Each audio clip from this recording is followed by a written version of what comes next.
안녕하세요. 안녕하세요. 오늘부터 금강경에 물들다 라고 하는 주제로, 제목으로 금강경 공부를 하게 됐어요. 제가 보니까 멀리서 오신 분들이 꽤 있으신데 다음 시간에도 오실지 모르겠으나 이 멀리서 금강경이라고 하는 경전을 공부를 관심을 가지고 하러 오실 만큼 우리나라, 그 중에서도 대한불교 조계 중에서는 금강경이라고 하는 경전이 굉장히 중요한 위치를 차지하고 있는 경전입니다. 제가 저번 시즌까지는 이 절친이라고 하는 프로그램을 했어요. 첫 번째, 두 번째, 그리고 세 번째에서 천수경이라고 하는 경전을 다뤘는데 우리 친한 도반 스님들이 그때까지는 방송을 하는 줄만 알았지 안 봤거든요. 천수경을 하는 줄은 알았는데 안 본 거예요.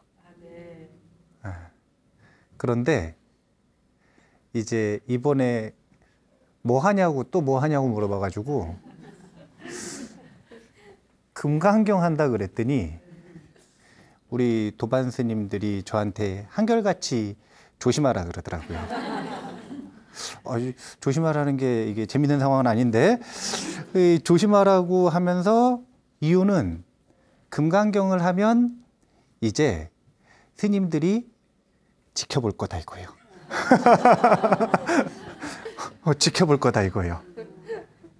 그 전까지는 사실은 누구나 다룰 수 있는 주제고, 그리고 누가 해도 특별히 무리가 없는 그런 주제였다면 이 금강경이라고 하는 경전은 조계종단 내에 핵심을 파고드는 경전이기 때문에 유심히 보기도 하고 그리고 또 날카롭게 보기도 하겠다라는 거죠. 그래서 제가 엄청 긴장을 했어요. 어떻게 우리 도반 스님들이나 선배 스님들의 이 날카로운 눈을 피해서 좀 덜 혼나게 법회를 할 수 있을까? 그래서 제가 절친할 때는 두루마기 입고 했었는데 오늘 스님들 이 전투복입니다. 가사장삼. 제가 완전 입었어요. 그 전까지는 뭐 청춘 토크쇼 아니면 천수경 강의. 그런데 이번엔 정말 법회입니다. 금강경 법회. 금강경 법회 한다 그랬더니 오늘 공부하러 온 청년이 어려울까 봐 걱정을 하는데 어려워요.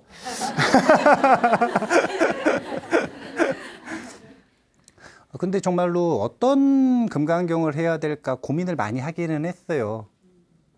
왜냐하면 금강경은 중요하기도 하지만 너무 많이 다뤄졌기 때문에 뭘 어떻게 다뤄야 의미 있는 법회가 될 수 있을까 라는 생각을 하다가 고민을 많이 했는데 그냥 결론을 내렸어요.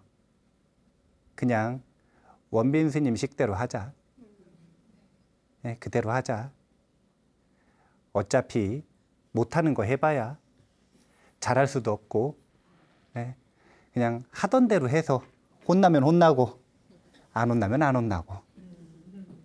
제가 자꾸 혼난다 그러니까 의아할 수 있는데요. 제가 이렇게 대중들한테 법회나 강연을 하시는 스님들 중에서 최고 막내예요.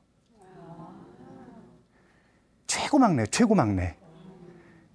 어디 가면 저는 항상 막내예요. 저 말단 자리에 앉고 최고 막내여가지고 아직도 이 선배들한테 조언을 좀 많이 들어야 되는 입장이어서 사실은 항상 조금 뭔가 질책을 받거나 경책을 받을 만한 길로 가려고 이제 노력을 하는 경향이 있는데 금강경을 그렇게 할 수는 없을 것 같아요. 그래서 사실은 제가 오늘 이제 앞으로 계획되기는 거의 1년 가까이인데 그러면은 48강이 될 수도 있고 52강이 될 수도 있고요. 계획되기는 그런데 그 시간 내에 어떤 금강경을 공부할 것인가를 오늘 그 방향성을 보여드리는 첫 법회가 된다라고 보시면 돼요. 쉽게 말하면 오리엔테이션이죠. 금강경에 물들다 라고 하는 이 전체 경전의 흐름은 두 가지 갈래의 금강경을 전부 볼 거예요. 금강경을 공부해 보신 분들은 금강경이 두 가지라 그러면 약간 의아할 수 있어요.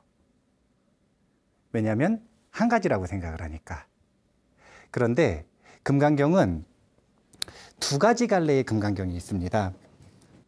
일단은 우리한테 익숙한 용어인가 한번 생각을 해보셔야 돼요. 금강경 읽어보셨나요?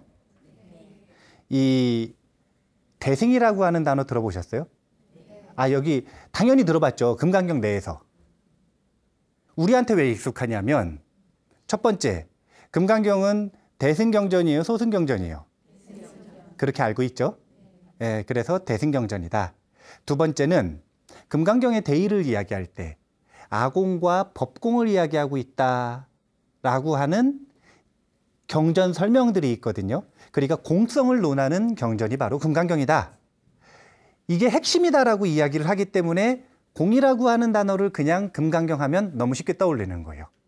대승이라고 하는 단어, 공이라고 하는 단어를 금강경 그러면 떠올리는데 그런데 실제 금강경 원문에는 대승이라는 단어나 공이라고 하는 단어는 등장하지 않는다는 점이 아주 재밌는 거예요. 그러면 금강경 원문 내에서 대승이라는 단어와 공이라고 하는 단어를 대체하는 용어가 뭐냐? 사실은 대체가 아니죠. 원어가 그건 거죠. 원문이 무엇이냐? 대승이 아니라 보살승이에요. 보살승, 보살승. 보살이라는 단어 들어보셨죠? 네. 예, 우리 절에 가면 자주 듣죠? 예, 보살님, 그죠? 예. 보살승. 그 다음에 공이라고 하는 단어가 아니라 어떤 단어냐면 무상이라고 하는 단어입니다. 끊임없이 변한다의 그 무상이 아니라 비추어지는 상, 개념이 없다라고 하는 무상이에요. 그래서 공이라고 하는 단어 대신 무상이라고 하는 단어가 쓰이고 대승이라고 하는 단어 대신 보살승이라고 하는 원문이 쓰이는 금강경이 따로 있을 거 아니에요. 이제 이런 것들이 어떤 과정 속에서 벌어지는 차이냐면 자, 금강경은 인도에서 만들어졌을까요? 중국에서 만들어졌을까요? 인간경이라네? 아니, 금강경은, 아니, 불교는 그러면. 불교는 중국 거예요? 인도 거예요? 한국 거예요? 한국 거라고 대답 안 하네요, 그래도. 아니, 초등학생들은 정말로 석가모니 부처님이 석신 줄 알아요. 석가모니 부처님이 석신 줄 아는 경우가 있는데 한국에서 만들어진 종교도 아니고 중국에서 만들어진 종교도 아니고 인도에서 만들어진 종교가 불교잖아요. 그러니까 금강경도 인도에서 만들어졌어요. 와.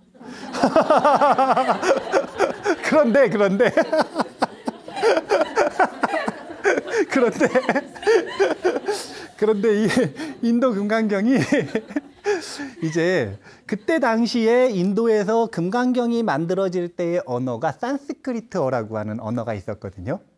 그런데 그 산스크리트어로 남겨져 있는 금강경 원본이 이제 여러 루트를 통해서 세계로 전달이 되는 겁니다. 그러면 산스크리트어를 그대로 볼까요? 번역을 해서 볼까요? 번역을 해서 봐야 돼요. 이게 영어보다 산스크리트어가 더 어려워요. 산스크리트어는 이 아주 귀족 언어거든요. 그래서 지금도 인도 가가지고 산스크리트어 발음 정확히 해서 몇 구절 쭉 읊어주면은 사람들이 이렇게 대우해 준다 그래요. 나중에 산스크리트 전문가 한번 불러서 인도 갈 때를 대비해서 예, 이 인도의 아주 유명한 시 한 구절 정도 다 외워서 가는 걸로 하고 그런데 이 인도의 경전이라고 하는 건 결국은 대승경전인 이 금강경은 산스크리트어로 되어 있는데 이것이 여러 루트를 통해서 중국에 도달을 했을 때 중국에서 한문으로 번역을 한 거예요. 그런데 이 번역하는 과정에서 원래는 보살승이라고 하는 단어를 번역하는 분이 이거는 보살승이 아니라 다른 단어로 번역을 한 거예요. 그 다음에 무상이라고 하는 단어를 이거를 무상이 아니라 다른 단어로 번역을 한 거죠. 그러니까 번역을 할 때 이렇게 그 뜻과 직접적으로 관련이 있는 것은 아니지만 뜻이 통하는 단어를 빌어서 쓰는 번역 방법을 의역이라고 합니다. 의역. 그리고 그 원뜻을 아주 충실하게 번역하기 위해 이 번역, 그러니까 그게 뭐 문화나 알아듣기 쉽거나 이렇지 않더라도 좀 어렵더라도 충실하게 번역하는 걸 직역이라 그래요. 그러니까 번역은 세 가지가 있는데 이런 거는 이제 참고로 알고 계셔야 돼. 근데 이제 제가 이 첫 강의를 뭐 할까 고민하는 과정에서 무슨 생각을 했냐면 이 첫 강의는 좀 거창한 걸 해야 되거든요, 원래. 예, 좀 뭔가 거창한 걸 해야 되는데 거창한 거가 아니라서 제가 사실은 고민을 많이 했어요. 예, 그러니까 그냥 그러려니 하고 들으셔요. 거창하지 않지만 자, 의역, 그 다음에 직역, 그 다음에 아주 재밌는 게 음역이라고 하는 게 있어요. 이게 한문 번역의 아주 특징적인 건데 의역이라고 하는 건 뜻으로 번역했다 이거예요. 그래서 이것은 뜻을 살려내는데 아주 중점을 두는 겁니다. 직역은 직접 번역을 했으니까 이건 뭐가 중점이냐면 오리지널을 유지하는 게, 그러니까 원본을 유지하는 게 중점이 되는 번역 방법이에요. 그런데 이건 재밌는 게 있는데 음역이라고 하는 게 있어요. 근데 이 음역이 왜 재밌냐면 인도에 있는 것들이 중국에 전부 있었을까요? 없는 것도 있었을까요?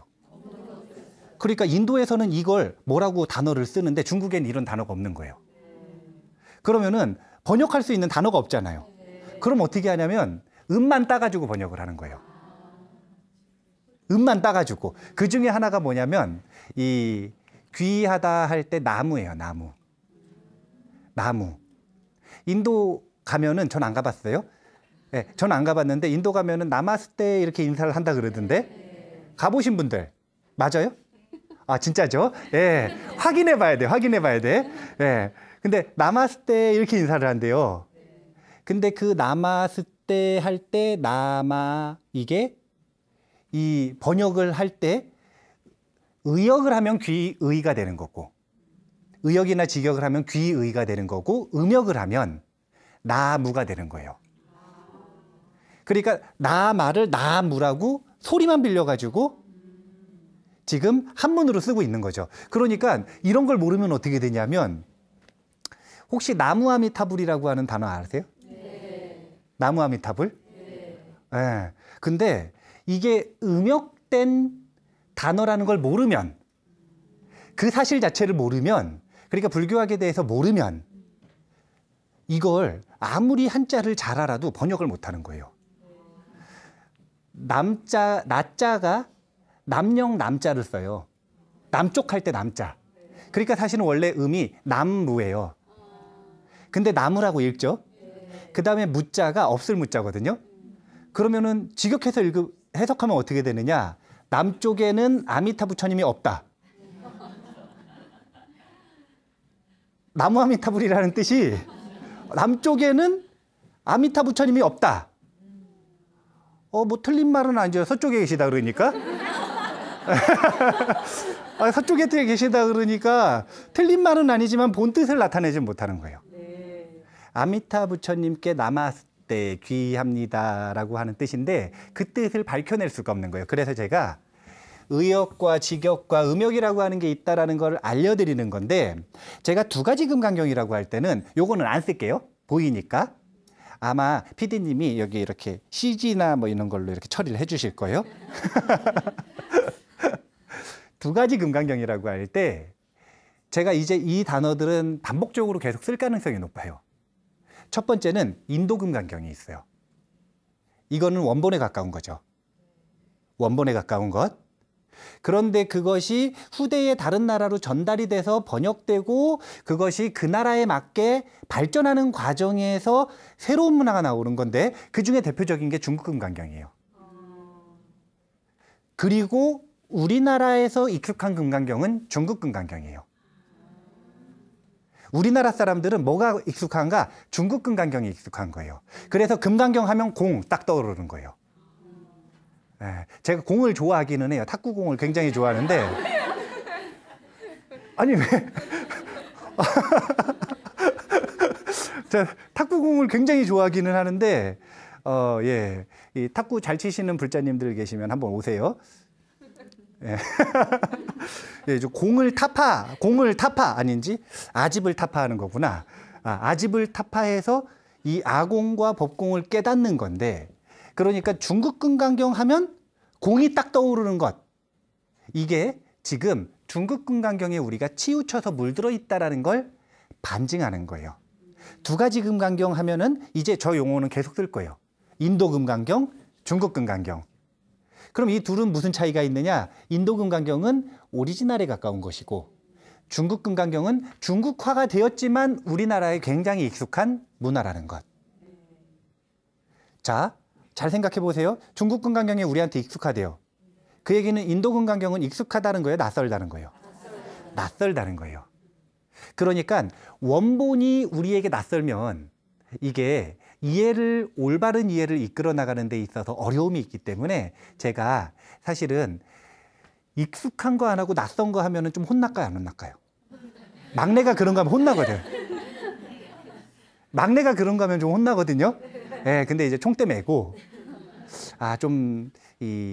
낯설더라도 원본을 좀 소개를 해야겠다. 그런 생각이 들어서 인도 금강경과 중국 금강경을 둘 다 다루는 법회를 이어나갈 거고요. 그런데 또 재밌는 게 이 중국 금강경에는 6가지 번역본이 있어요. 번역을 6분이 하신 거예요.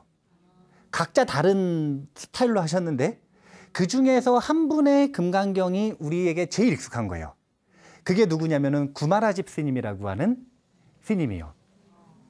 구마라집 스님이라고 하는 스님의 번역본이 익숙하다 그래서 구마라집본 이렇게 읽거나 아니면 라집본 이렇게 읽거나 합니다.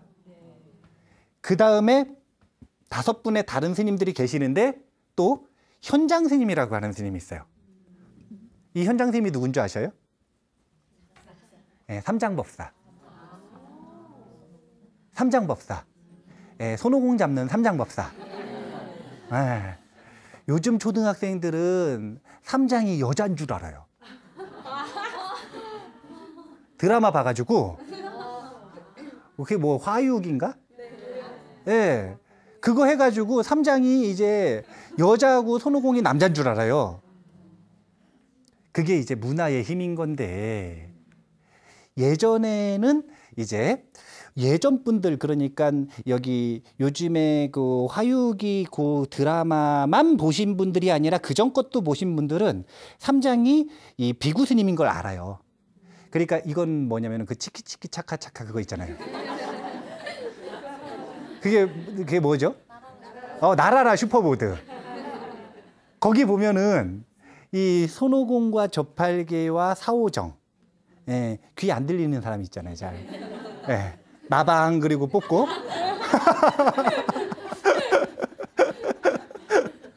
그 만화에 보면 나라라 슈퍼보드에 보면 이 노스님으로 나오거든요. 할아버지 스님으로 나오잖아요. 예, 그 삼장법사가 바로 현장이에요. 그러니까 원래 이 나라라 슈퍼보드 전에는 뭐가 있었느냐? 이제 원래 소설이 있었던 거예요. 서유기라고 하는 소설. 근데 이 소설은 현장 스님이 인도로 유학을 가는 거예요. 목숨 걸고. 아니 지금 여기 분들은 요즘 분들은 이해가 안 돼요. 비행기 타면 가는 데를 뭘 목숨 걸고 가나.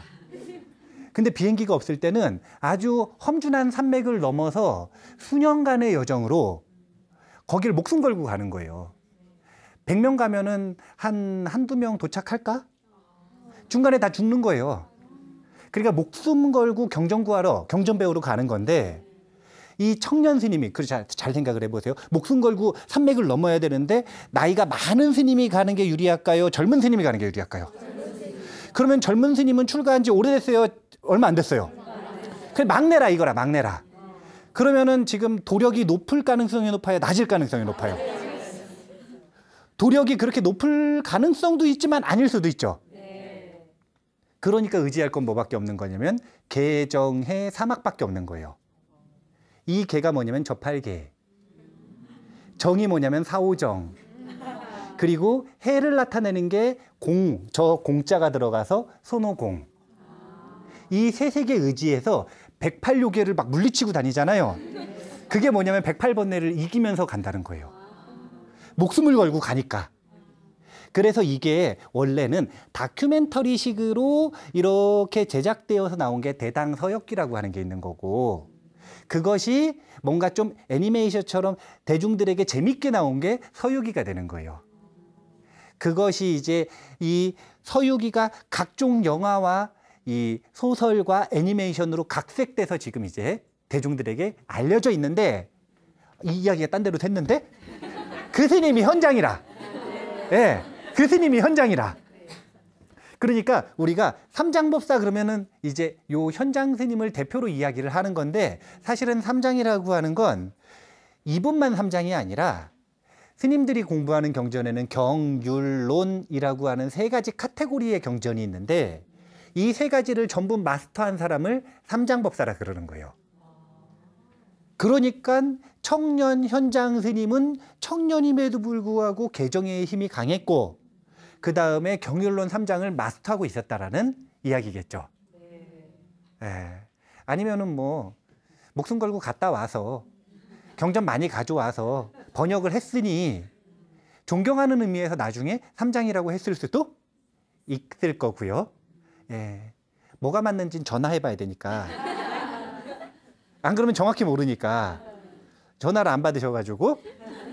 그런데 어쨌든 이 라집본과 현장본이 있는데, 요 라집본과 현장본이 아주 묘하다니까요. 자, 구마라집 스님 이름이 중국 사람 같아요? 인도 사람 같아요? 인도 사람 같죠? 예. 현장 스님은 아까 이야기했던 것처럼 중국 사람이에요. 그런데 이게 너무 재밌는 게, 라집본과 현장본이 있는데 이 둘 중에서, 자, 인기 투표를 하자면 구마라집본 금강경이 인기가 많았을까요? 현장본 금강경이 인기가 많았을까요? 왜요? 예. 희은버부님 다운 대답이에요. 라집본과 현장본 누가 인기가 많았을 것 같으세요? 아니, 생각을 해보면 현장본이 훨씬 인기가 많을 것 같지 않으세요? 왜냐하면 중국 사람 본인이 자기 나라 문화에 맞게 번역을 했을 거 아니에요. 중국 사람이니까. 그런데 중국 사람들의 입맛에 딱 맞는 번역본은 누구 번역본이었냐면 라집본이었어요. 현장본은 나중에 저 라집본의 문제가 좀 보완을 하기 위해서 번역을 했음에도 불구하고 선택을 받지 못했어요. 그래서 지금 우리가 읽고 있는 금강경은 구마라집본 금강경입니다. 그래서 우리가 금강경 하면은 저 구마라집본을 읽고 있는 거고, 중국 금강경을 배우고 있는 거예요. 지금까지 계속 끊임없이. 현장본이라고 하는 게 있다라는 것만 들어봤지 한 번도 안 읽어보신 분들도 정말 많아요. 하물며 인도 산스크리트 금강경이 있다라는 것도 모르시는 분들이 많고, 그것을 읽어본 분들은 더 적은 거죠. 그렇기 때문에 우리가 이 기묘한 인기 투표의 결과가 왜 나왔는지를 한번 생각을 해봐야 되는데, 자, 중국과 인도는 문화가 완전히 틀린 나라예요. 중국과 인도는 완전히 문화가 틀린 나라예요. 예. 이제 중국 같은 경우에는 언어를 보면은 그 나라의 문화를 알 수가 있는데, 아버지라고 하는 단어를 표현하기 위해 몇 음절의 글자가 필요할까요?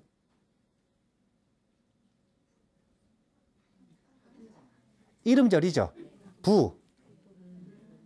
한 글자. 자, 근데 생각해 보세요. 인도는 알파베틱 랭귀지라 이 영어하고 같은 문화권의 언어거든요.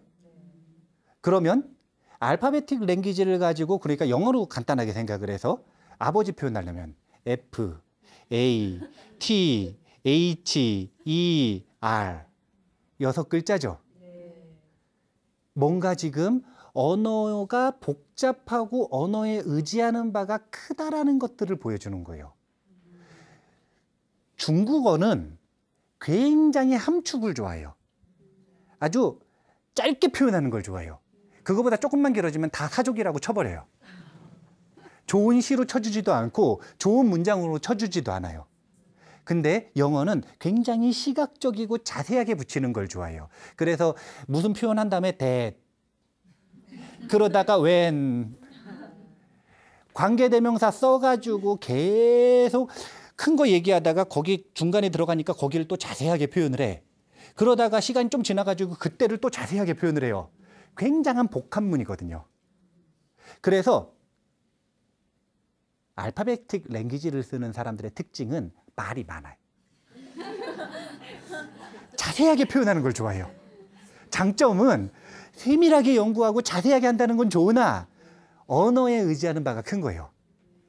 그런데 저 호듬절 문자, 축약을 좋아하는 중국어, 이 중국 문화권에서는 그렇게 생각하시는 사람이 있어요. 중국 사람들이 말이 많아요. 그죠? 예. 그래, 중국 사람들도 말 많은데요. 그럴 수 있겠죠? 예. 이제 중국 철학의 베이스에는 누가 보통 있다라고 이야기하냐면 공자 아니면 노자죠. 공자님은 뭐라고 표현을 하셨냐면 교원영색은 소인이 많다 이렇게 얘기했어요. 말 잘하고 잘 꾸미는 사람은 소인일 가능성이 많다. 그러니까 말 잘하는 거에 대해서 그렇게 쳐주질 않았다라는 거예요. 그리고 또 도덕경 서두의 노자는 뭐라고 이야기를 했냐면 도가도비상도라고 해서 역시 언어로서 표현되는 개념으로서의 진리, 도에 대해서 경계하는 언어를 보여줍니다. 중국 문화에서는 언어에 대한 혐오가 있어요. 그러니까 말을 길게 한다, 이거는 지금 자세하게 한다는 거죠. 말을 짧게 한다, 이건 함축적으로 한다는 거죠. 네. 물론 이제 청년들은 이 말을 길게 하면 트위터에 불리해요. 140글자로 딱 정해져 있기 때문에 중국 사람들은 길게 표현할 수 있어요. 자신의 의견을. 짧게 다 표현하니까. 한국말은 그 중간쯤 돼요. 중국말하고 영어하고 중간쯤. 그런데 자세하게 표현을 하면 이제 라집 스님과 현장 스님은 이제 인도, 중국인데 중국 말고 인도 불교는 특징이 굉장히 분석적이에요. 분석적이라고 하는 건 언어를 인정하는 걸까요? 안 하는 걸까요? 인정하는 거예요. 그리고 적극적으로 활용하는 겁니다. 그런데 중국 불교는 굉장히 함축적이고 통찰적이에요. 통찰을 강조해요. 그런데 여기서 역전이 일어나는 거예요. 구마라집 스님의 번역본은 길지 않고 어떻냐면 의역을 함으로써 짧아졌어요. 굉장히 함축적이고 굉장히 운율을 중시 여기고 굉장히 시적인 표현들이 많은 거예요. 그러니까 중국 사람들이 뭐 이렇게 시 한 수 읽고 뭐 이런 거 좋아하잖아요. 그러니까 그 입맛에 딱 맞는 거예요. 그래서 라집보는 인도 사람인데 굉장히 중국적이에요. 현장 스님이 저 라집본의 문제의식을 가지고 있으니까 새로 번역했겠죠. 그러면 중국적인 거에 대해서 문제의식을 가지고 있었으면 중국적으로 번역했겠어요? 인도적으로 번역했겠어요? 거기다가 아까 이 손오공 저팔계 사오정 데리고 어디 갔냐면 인도 갔잖아요. 인도 유학파라. 인도 유학파예요. 그러면 중국 사람인데 문제의식도 가지고 있는데다 인도에서 유학을 했으니까 굉장히 인도적인 거예요. 그러니까 이게 너무 재밌는 게 중국 사람이 번역한 인도적인 금강경 외면하고 중국 사람이 인도 사람이 번역한 중국적인 금강경을 선택을 한 거예요. 이런 흐름이라고 하는 게 있었어요. 그래서 우리나라로 직접 인도 불교가 들어오기도 하지만 사실상 우리나라에서 인도 이제 불교가 한참 발전하기 시작하는 때쯤 되면 인도에서는 불교가 쇠퇴하기 시작하는 때거든요. 그러니까 인도와의 직접적인 교류보다는 중국을 통해서 들어오는 경우들이 굉장히 많았단 말이에요. 그러다 보니까 이 굉장히 중국적인 라집본 금강경이 우리나라에서도 선택이 되고 지금까지 즐겨 독송하는 경전이 된 겁니다. 이해가 되시죠? 네. 그러니까 우리가 그런 걸 버려야 돼요. 자, 스포츠를 했단 말이에요. 네. 이 탁구 올림픽이에요. 결승전이에요. 한 명은 이기죠. 한 명은 지죠. 네. 이긴 사람 이름만 기억해요? 둘 다 기억해요? 그러면 안 된다는 거예요. 인기투표에서 졌다고. 인기투표에서 졌다고 준우승이 못한 게 아니에요. 금메달 못 땄다고 은메달이 못한 게 아니에요. 세계에서 두 번째로 잘하는 사람이거든요. 근데 왜 이름을 기억을 못하느냐 이거예요. 우리가 이 두 가지 금강경의 문화의 흐름을 다 이해를 해야 그래야 원만하게 금강경에 대해서 알 수가 있다라는 걸 아셔야 돼요.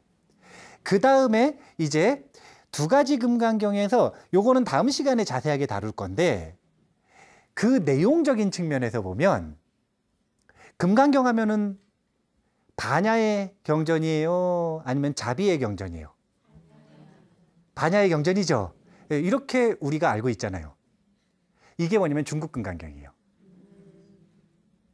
중국 금강경에서는 금강경의 양대 측면 중에 하나의 측면인 반야의 측면을 철저하게 강조하고 있어요. 그런데 인도 금강경은 반야의 측면뿐만이 아니라 자비, 서원의 측면을 함께 강조하고 있는 게 인도 금강경이에요.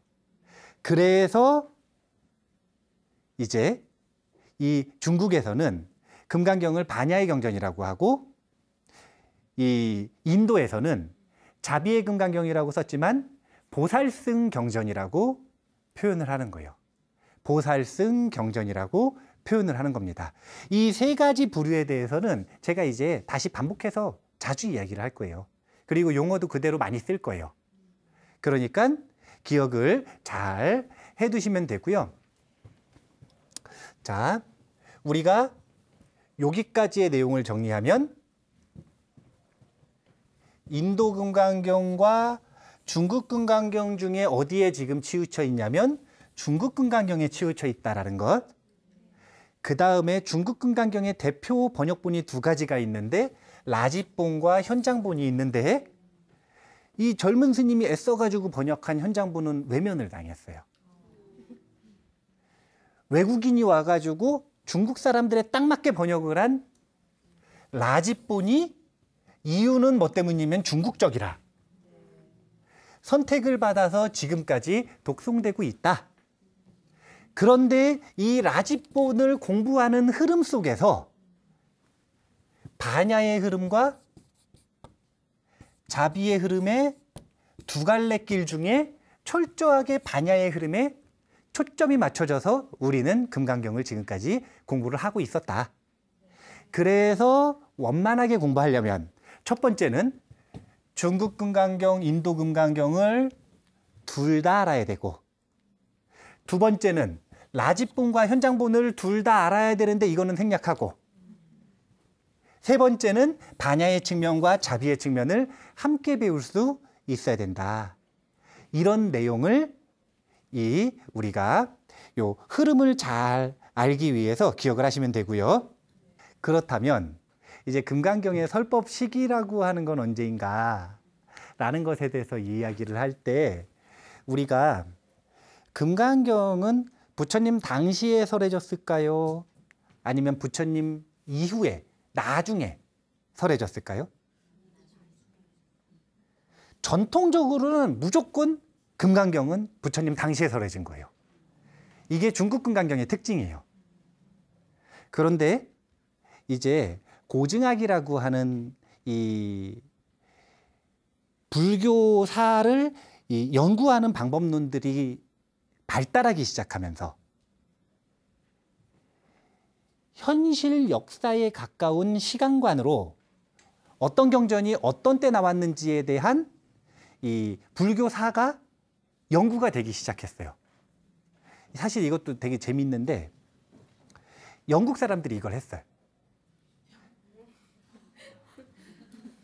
영국 사람들이 이걸 했어요. 왜냐하면 식민 지배하는 인도를 정신을 지배하기 위해 신부님들을 엄청 보내가지고 불교를 배우게 했단 말이에요.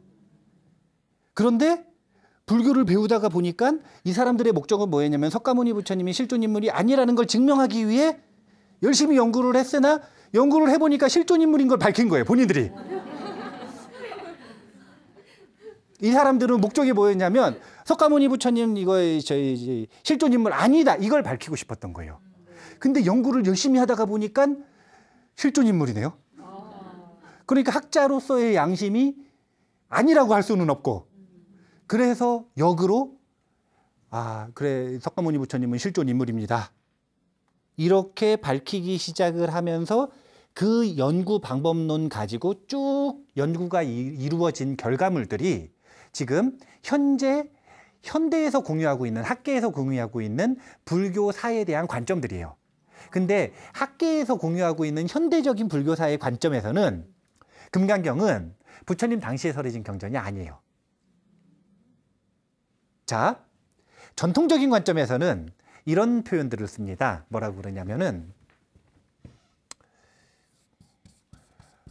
오시설법이라 그러는데 5대라는 거예요. 경전을 설해지는 5대가 있었다 이거예요. 첫 번째는 깨달음을 얻으시자마자 21일간 화엄경, 그 다음에 12년간 아함경, 그 다음에 8년간 대승방등경이라고 하는 걸 설하시고 그리고 22년 동안 반야부 경전을 설하시는 거예요. 제일 오래 설하셨어요. 22년. 그리고 나서 나머지 8년 동안 법화부 경전을 설하셨다 이렇게 표현을 하는데 그 반야부 경전 속에 금강경이 있는 겁니다. 그러니까 부처님 성불하시고 나서 한 20년 정도 지난 다음에 그때 이 금강경이 설해졌다 이런 입장을 가지고 있는 게 중국 금강경의 특징이에요. 그러니까 중국의 전통적인 역사관에서는 불교사를 볼 때는 금강경은 부처님 직설이고 부처님 깨달으신 다음에 20년 정도 후에 설해진 경전이 금강경이다 이렇게 바라보던 관점이 있었던 거예요. 그런데 현대 불교학, 서양에서 열심히 불교를 연구한 결과 그들의 연구 방법론을 가지고 나온 결과는 그게 아니라 기원 후 약 100년, 그러니까 서기 100년 정도, 부처님 돌아가시고 한 5, 600년 정도 뒤에 이때 결집된 경전이 금강경이다. 이렇게 이야기를 하고 있는 거예요. 자, 이 이야기를 왜 하냐면요. 또 할 거거든요. 이 이야기는. 이 이야기를 하는 이유가 있어요. 그게 뭐냐면 경전 이렇게 읽다 보면 금강경에 후오백세라고 하는 단어가 나와요. 그런 단어 들어보셨어요? 네. 근데 그 단어를 해석함에 있어서 중국의 전통적인 불교 사관 있죠. 그게 뭐냐면 오시설법이라고 하는 거. 물론 전부 다 이 오시설법을 믿는 건 아니에요. 학파마다 다른 주장을 했어요. 중국에서도. 그런데 대표적인 게 이 오시설법입니다. 이 오시설법을 믿고 신앙하고 받아들이는 사람 입장에서는 저 후오백세가 언젠지를 정확하게 말하기가 어려운 거예요. 그런데 현대적인 이 불교사의 관점을 놓고 볼 때는 후호백세가 언제냐면 바로 금강경이 설해지는 그때예요. 자, 기원전 100년 전후라 그랬잖아요. 부처님 돌아가시고 5, 600년 후 후호백세잖아요. 이 생각을 해보셔요. 금강경에서 후호백세가 등장했어요. 단어가. 그럼 본인들 얘기하는 거예요? 남의 얘기하는 거예요? 남의 얘기하겠어요? 본인들 얘기하겠어요? 본인들 얘기를 하지. 본인들이 있는 그 다음에 후호백세 2500년 뒤에 뭐 이런 일이 있을 것이다. 금강경이 무슨 예언서도 아니고 그건 노스트라다무스 뭐 이런 예언서 아니에요. 금강경이 그런 것도 아니고 금강경에서는 그때 당시에 공유하고 있었던 본인들의 문제의식을 표현을 하기 위해서 후호백세라고 하는 단어가 나오는 거예요. 그러니까 이런 것들을 알려면 불교의 전통적인 중국 역사관을 배우는 것도 중요하지만 말고 지금 학계에서 열심히 연구한 서양적인 방법을 가지고 좀 객관적으로 불교사를 바라보고 있는 이 결과도 동시에 알고 있어야 된다는 거예요. 둘 중에 뭐가 진실인지는 전화를 해봐야 알아요. 둘 다 가설이니까. 두 가지가 다 가설이에요. 증명되기 전에는 가설인 거예요. 항상 학계의 가설이에요. 학계의 주장들은 그거는 그냥 가설. 왜냐하면 조금 다른 자료 나오면 무너집니다. 또 다른 의견이 또 추가가 돼요. 그러니까 두 가지 중에 무엇인가 하나가 진실이다라고 고집하기보다는 두 가지 학설들을 전부 알고 있으면 어떻게 되냐면 적절한 해석이 가능해지는 거예요. 금강경에 대한, 경전에 대한. 제가 금강경을 두 가지 갈래를 다 공부를 해야 된다라고 하는 이유는 뭐 때문이냐면 중국적으로 연구된 금강경의 내용도 너무너무 중요하고요. 그리고 인도 내에서 금강경이 발전될 당시에 가지고 있었던 문제의식과 그에 대한 해답이 금강경에 들어있는데 그 내용도 너무 중요하다 이거예요. 이 두 가지가 종합적으로 많은 대중들에게 이렇게 전파력 있게, 파급력 있게 전달된 적은 지금까지 별로 없었기 때문에 이제 이번에 우리가 금강경에 물들다라고 하는 이 법회를 이어나가면서 우리한테 그런 뭐라 그럴까요? 이 책임감이 있다 그럴까요? 두 마리 토끼를 다 잡을 수 있는 그런 이 방법을 우리가 열심히 공부를 잘해야 한국 불교의 불자들, 종단의 이 종도들에게 기회를 줄 수 있다라고 하는 걸 기억을 해 두셔야 됩니다. 아마 이번 기회에 이 두 가지 금강경이 원만하게 소개됨으로써 우리가 이제는 있는지 몰라서 놓치고 있던 나머지 한 마리 토끼를 잡을 수 있는, 그래서 두 마리 토끼를 다 잡을 수 있는 그런 기회가 주어지지 않을까라는 생각을 합니다. 오늘 이만 마치겠습니다. 감사합니다.